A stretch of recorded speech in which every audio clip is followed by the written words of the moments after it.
পথ ভুলে চলে এলে নাকি? আজকাল তো দেখাই নেই। আগে ঘুরে বেরিয়ে চারিদিকে সব খবর নিয়ে শেষে রাজসভায় এসেছি, এই আর কি। গোপাল, আজকে এত দেরি করে এলে? কাউকে রাস্তায় বোকা বানাচ্ছিল বোধহয়। এখানে মহারাজ আপনাকে আর বাইরে পুরো কৃষ্ণনগরকে বোকা বানিয়ে রেখেছে। এই অপবাদ দেবেন না মন্ত্রী মশাই, বোকা খালি আপনাকেই বানিয়েছি। এ কি হচ্ছে মহারাজ? আপনি এর বিচার করুন। প্রণাম মহারাজ। কৃষ্ণনগরের সীমান্তে শত্রু উপস্থিত হয়েছে। শত্রু? কোন শত্রু? কৃষ্ণনগরের 15 ক্রোশ দূরে নবাব তাঁবু ফেলেছেন। গুপ্তচর এসে খবর দিল মহারাজ, তারা কৃষ্ণনগর আক্রমণের পরিকল্পনা করছেন। যুদ্ধ মানে প্রজাদের ক্ষতি। তা সেনাপতি, এই অবস্থায় কি করা যাবে? যুদ্ধ করতে হবে মহারাজ। সে তো শেষ উপায়, কিন্তু তার আগে অন্য ব্যবস্থা নেওয়া কি যায় না? আমরা বরং একজন শান্তি দূত পাঠাই। নবাবের ইচ্ছা তাহলেই বোঝা যাবে। তুমি সেই ব্যবস্থাই করো। তবে সেনাপতি, সেনার অবস্থা কিরকম? তারা কি প্রস্তুত? সেনার অবস্থা মন্ত্রীমশাই ভালো জানেন, কারণ তিনি তো কিছুদিন যাবৎ সেনার দায়িত্ব নিয়েছেন। তাই নাকি মন্ত্রী? মন্ত্রীমশাই সাহেবদের কাছ থেকে ওই লড়াইয়ের কৌশল সেনাদের নাকি শেখাবেন বলে মনে করেছিলেন। তা তিনি কত দূর করেছেন সে তো আমি জানি না মহারাজ। মন্ত্রী, তুমি আবার সাহেবদের সঙ্গে মেলামেশা করছো? না মহারাজ, তেমন কিছু না। প্রতিরক্ষার জন্য।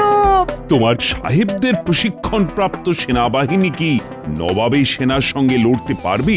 আগে সেনাবাহিনী নতুন ভাবে তৈরি হয়েছে বটে, কিন্তু তারা লড়াই করতে পারবে বলে মনে হয় না। কিন্তু শত্রু রাজ্যের সীমানায় চলে এসেছে, আমাদের সেনাবাহিনীর এমন অবস্থা।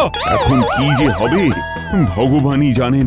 আমি কি একবার চেষ্টা করে দেখতে পারি মহারাজ? না গোপাল, না, সব কিছুতে মজা করা ঠিক নয়।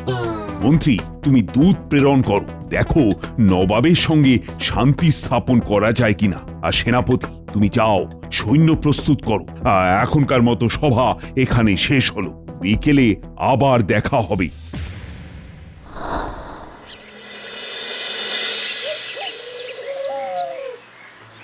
গোপাল দাদু, তোমার কি মন খারাপ? মুর্শিদাবাদের নবাব বড় সেনা নিয়ে যুদ্ধ করবে বলে আসছে, বুঝলি? আমাদের সেনাপতিকে কেউ হারাতে পারবে না। সবই কি অত সোজা রে? সেনাপতি বীর হলে হবে কি? নবাবের ফৌজ দেখেছিস? কেন, সে কি অনেক বড় সেনা? বট গাছের মাথায় উঠে দাঁড়িয়ে দেখলেও গুণে শেষ হবে না। হ্যাঁ বাবা রে, এত বড়! হ্যাঁ, বড় বড় হাতি, কামান সব আছে। তাহলে তুমি কিছু ফন্দি করো গোপাল দাদু, তোমার বুদ্ধি দিয়েই নবাবের দলকে হারাতে হবে। হ্যাঁ, এখন তাই করতে হবে দেখছি। মাথায় একটা বুদ্ধি তো এসেছে। তোরা বাড়ি যা, বিকেল হয়ে এলো, আমিও রাজসভায় যাই।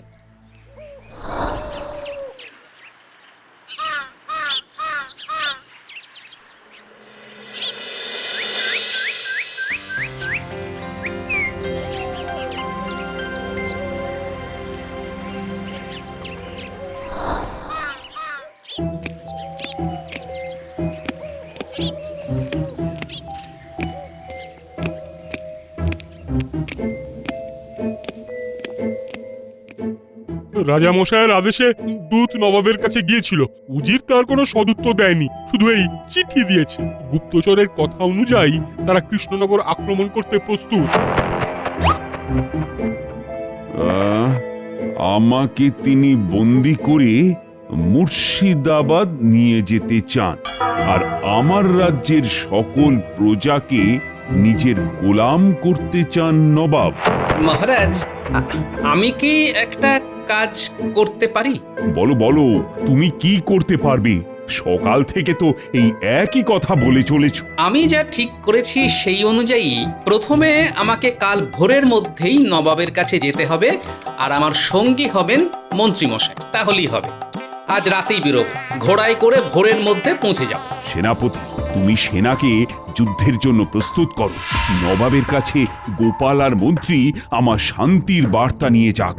গোপাল, এখন সব তোমার আর মন্ত্রীর হাতে। তাহলে রাতে বটতলার নিচে দেখা হচ্ছে মন্ত্রীমশাই। আসার সময় ঘোড়া দুটো নিয়ে আসবেন।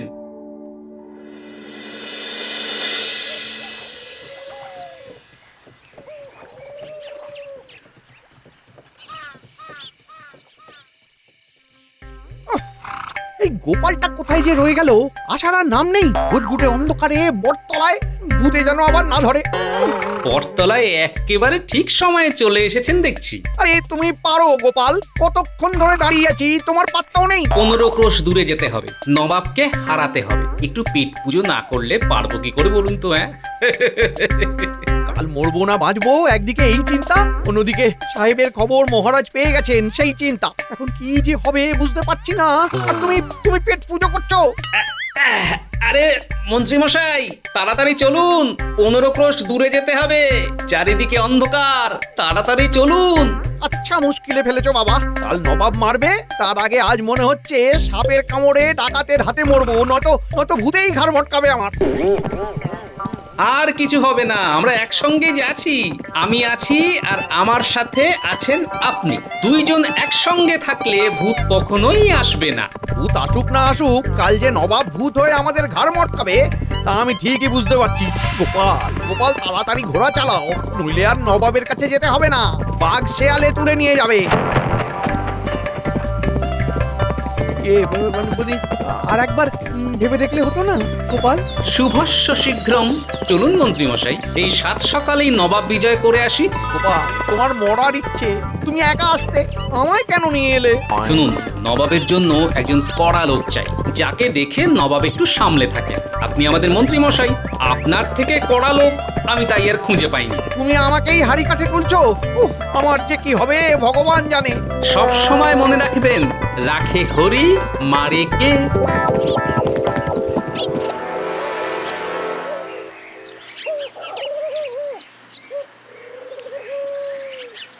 সরাসরি রাজা কৃষ্ণচন্দ্রের মহলে আক্রমণ করলেই তো হতো, কিন্তু না, এই 15 ক্রোশ দূরে গরমের মধ্যে 2 দিন বসে থাকতে হবে, ভয় দেখাতে হবে, তারপর নাকি যুদ্ধ।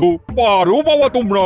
না জনাব, যুদ্ধের নীতি অনুযায়ী দুশ্মনের ভয়ই তো আমাদের অস্ত্র, তাই তো এখানে ডেরা পাতা। দেখুন না কেমন সুরসুর করে এসে রাজা কৃষ্ণচন্দ্র আপনার ফাঁদে ধরা দেবে, দেখুন না। যাই হোক, এইবার রাজা কৃষ্ণচন্দ্রের অহংকার চূর্ণ করতে পারবো। রাজা কৃষ্ণচন্দ্রের অহংকার হলো গোপাল ভাঁড়, তাকে হারাতে পারলেই শান্তি। শুধু হারানোই নয়, গোপালকে মুর্শিদাবাদে নিয়ে হাতের পুতুল করে না রাখলে আমার মনে কখনোই শান্তি আসবে না। রাজা কৃষ্ণচন্দ্রের যে কি দশা হবে ভেবেই আমার কেমন উৎফুল্ল হচ্ছে। কৃষ্ণচন্দ্রকে গারদে পূর্ব, কৃষ্ণনগর এখন পুরো আমার হাতে। হুজুর, একটা আরজি ছিল, গুস্তাখি মাফ করেন তো বলি। বলো। কৃষ্ণনগরের শাসনভার যদি আপনি আমার হাতে দেন মহারাজ, তাহলে সবই পাবে, শুধু তার আগে তোমার এই তাবু ফেলে ভয় দেখানোর ফন্দি কেমন কাজ করে সেটা দেখি। আবার বাইরে কি চেঁচামেচি শুরু হলো? দেখো তো উজির, কি শুরু হয়েছে।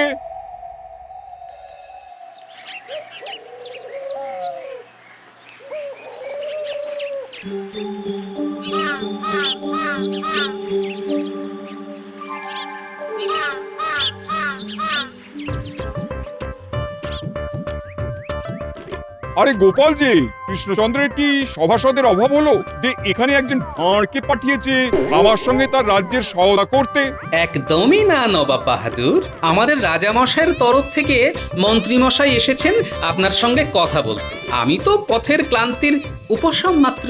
উনি তো আবার সাহেবদের খাস বন্ধু, কৃষ্ণনগরকে বাঁচাতে তাদের সাহায্য প্রার্থনা করবেন এই মতলব করেছিলেন। এই নবাব বাহাদুরের খ্যাতি সারা বাংলা জুড়ে সকলেই জানে। সাহেবরাও তাকে ডরায়, আর কৃষ্ণনগরের রক্ষা করবেন স্বয়ং নবাব। কৃষ্ণনগর তো তারই হেফাজতে। তাহলে কি বুঝবো? রাজা কৃষ্ণচন্দ্র আত্মসমর্পণ করলেন?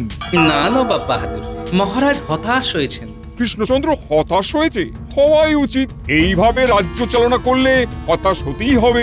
না নবাব বাহাদুর, মহারাজ হতাশ হয়েছেন আপনার এই আক্রমণের সিদ্ধান্তে। আপনি আমাদের এতকালের বন্ধু, আপনার এই আক্রমণ তাই তাকে হতাশ করেছে। তুমি কে হে বাংলার নবাবের সিদ্ধান্ত নিয়ে সমালোচনা করো? আজই তোমাদের বন্দি করব। আগে গোপালের কথায় কান দেবেন না, সামান্য ভাঁড় নিজেকে রাজা মনে করেছে। তবে মন্ত্রী, তোমার রাজা এখানে এসে কি বলতে বলেছে? আমার অধীনে কৃষ্ণনগর শাসন করবেন? আসলে নবাব নবাব বাহাদুর, মহারাজ তো একেবারেই বলেননি। তাহলে তোমাদের দুজনেরই গর্দান নেবো আর রাজাকে বন্দি করে মুর্শিদাবাদ অব্দি টেনে নিয়ে যাব। আর সেখানে তোমার রাজামশাইকে নবাবের ভাঁড় করে রাখবো। কিন্তু সব দোষ তো এই গোপালের। কেন শুধু শুধু আমার গর্দানখানা নেবেন? কারণ তুমি কৃষ্ণচন্দ্রের লোক, তাই। নবাব বাহাদুর, নবাব বাহাদুর, উজির মশাই, আপনি বরং গোপালের গর্দান নিন। এমনিও রাজাদের মাঝে এই উলুখাগড়ার কি কাজ? তুমি কোথাকার রাজা হে? না মানে আমি বলছিলাম রাজ্য জয়ের পর আমি বরং আপনার হয়ে কৃষ্ণনগরের দায়ভার নিজের কাঁধে নিয়ে নেব নবাব বাহাদুর। হ্যাঁ, খামোশ! রাজা কৃষ্ণচন্দ্রকে হাতের পুতুল বানিয়ে আমি তাকে মুর্শিদাবাদে নিয়ে যাব। আর গোপাল, তোমার গর্দান আমি নিতে চাই না। তুমি আমার বিশেষ সভাসদ হয়ে থেকো। গর্দান নেওয়া হবে এই মন্ত্রীর নেমা খারাপ। কিন্তু হুজুর, চুপ রও। ছেড়ে দিন মন্ত্রী মশাই, আর কথা বলবেন না। শোনো গোপাল, শোনো, আমার গর্দান বাঁচুক তা তো আমি চাইবই, তাই চেষ্টা করলাম। না মন্ত্রী মশাই, আপনি ঠিক করেছেন। রাজ্য বাঁচলেও এসব আমি মহারাজকে বলবো না। রাজ্য বাঁচবে কি করে?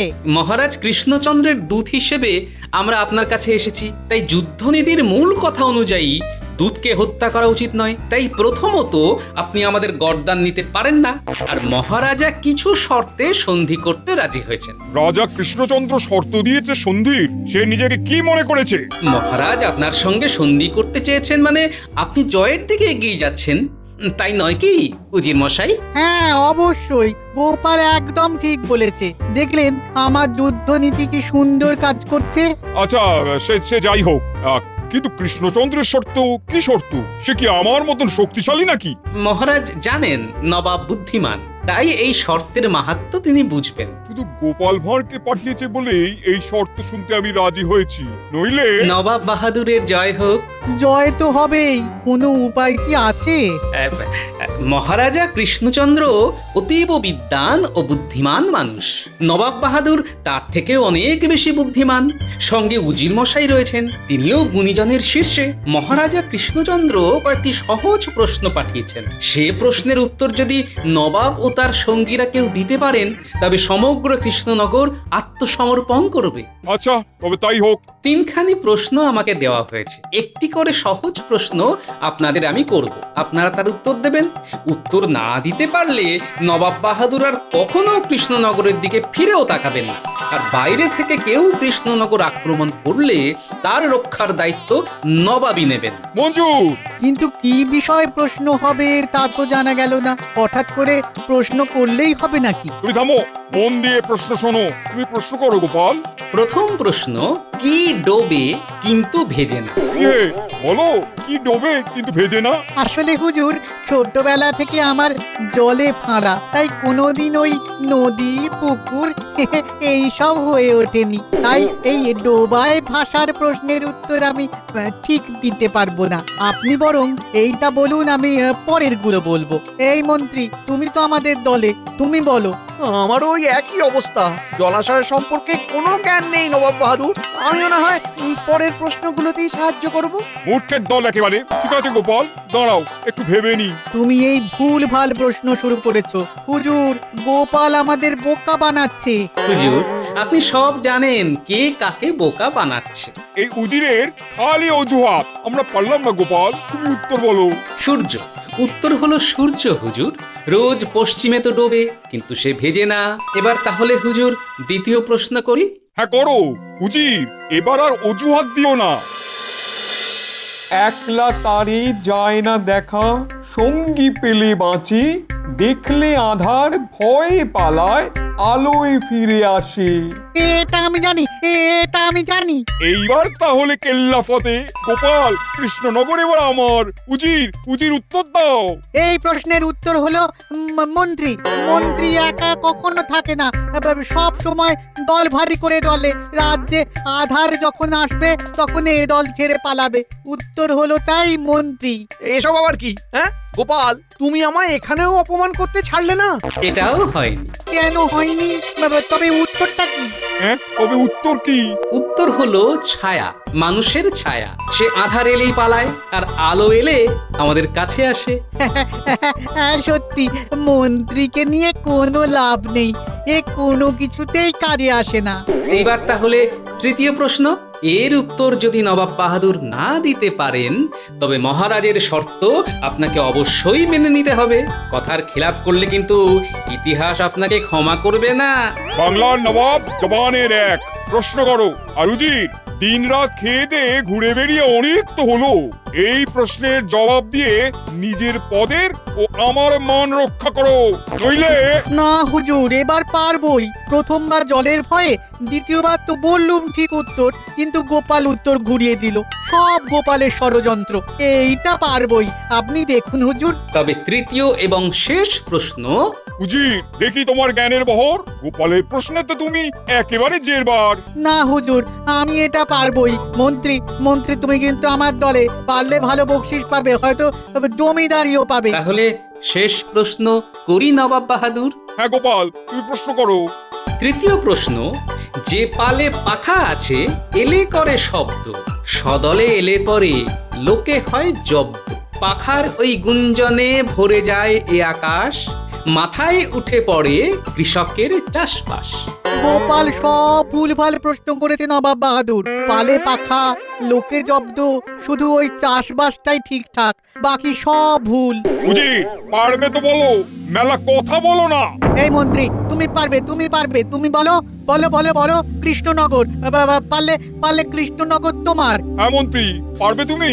বলো, কৃষ্ণনগর তাহলে তোমার। আগে না মশাই, ঘাট হয়েছে আমার, থাক। মন্ত্রী আবার দল বদলেছে নবাব বাহাদুর। গোপাল আর মন্ত্রীর গর্দান নিন, কেউ জানবে না। আমরা কৃষ্ণনগর দখল করে নেব। কি বলছো উজির? আমি নবাব, আমার কি এই কাজ মানায়? সাধু সাধু নবাব বাহাদুর। গোপাল, উত্তরটা বলো তবে কি? আগে পঙ্গপাল নবাব বাহাদুর। পঙ্গপাল? আগে হ্যাঁ উজির মশাই, পঙ্গপাল। যেভাবে আমাদের সাজানো বাগানের মতো রাজ্যে পঙ্গপালের মতো আপনারা এসে পড়েছেন সব নষ্ট করবেন বলে, কিন্তু উজির মশাই পারলেন কই। এবার তাহলে মুর্শিদাবাদ নাকি অন্য কোথাও উজির মশাই? উজির, আমার মুর্শিদাবাদ ফেরার বন্দোবস্ত করো, আর গোপালের কাছ থেকে কিছু শিখে মুর্শিদাবাদে এসো। আমার কৃষ্ণনগর রাজত্বের স্বপ্ন, আমার যুদ্ধনীতি, আমার সম্মান সব ধুলোয় মিশলো গোপাল ভাঁড় শুধু তোমার জন্যে। আর উজির, আমি তোমার জন্য মুর্শিদাবাদের বিশেষ ব্যবস্থা করেছি, যাতে তোমার মগজ আর শরীর দুয়েই পাখা লাগানো যায়। তাহলে হুজুর আমাদের জন্য কি আদেশ? তোমাদের যে কথা দিয়েছি তাই রাখবো। আমি আমার ফৌজ নিয়ে মুর্শিদাবাদে রওনা দিলাম। ধন্য নবাব বাহাদুর, ধন্য। গোপাল, তুমি কৃষ্ণনগরের রত্ন, কৃষ্ণচন্দ্রের ওপর আমার এই কারণেই হিংসে হয়। নমস্কার নবাব বাহাদুর, আপনার যাত্রা সুখকর হোক।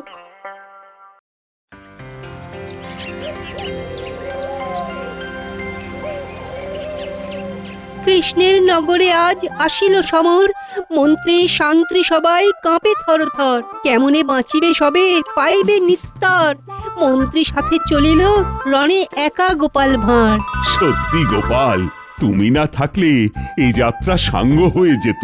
আগে শুধু আমি নয়, মন্ত্রী মশাইও প্রশংসার দাবি রাখেন মহারাজ। তিনি যেভাবে নবাব আর উজিরকে বোকা বানালেন, তারা যে ভাবলেন মন্ত্রী মশাই তাদের দলে, আর এইভাবেই। থাক গোপাল, থাক সেসব কথা। না সত্যি মন্ত্রী মশাই খুবই সাহায্য করেছেন। ওই সিকি ভাগ মহারাজ। কেন হে মন্ত্রী, নবাবের কাছে কি কৃষ্ণনগরের সিংহাসন চেয়েছিলে নাকি? আগে না মহারাজ, উনি তো সামাল দিলেন। উজির তো সিংহাসনে বসার জন্য খুব উদ্গ্রীব, শুধু মন্ত্রী মশাইয়ের প্রতিযোগিতায় তিনি আর পারলেন না। কিসের প্রতিযোগিতা? কিছু বুঝলাম না যে। না মহারাজ, সেসব কিচ্ছু না, কিন্তু আমার একটা প্রশ্ন আছে। গোপাল নবাবের কাছে যাওয়ার সময় আমাকে কেন নিয়ে গিয়েছিল? আসলে মন্ত্রী মশাই, রাত্রে এমনিই আমার ব্রহ্মদত্তির ভয়, তারপর আবার জঙ্গল, তাই রাতের বেলা বেরোনোর সময় ভাবলাম এই 15 ক্রোশ পথ জঙ্গলের মধ্য দিয়ে যাওয়ার সময় আপনাকেই নিয়ে যাব। আপনি থাকতে কি আর আমায় কোনো ভূতে ধরতে পারে? আর মন্ত্রী মশাই সম্পর্কে কিছু কথাও জানার ছিল, যা সম্পূর্ণ হলো।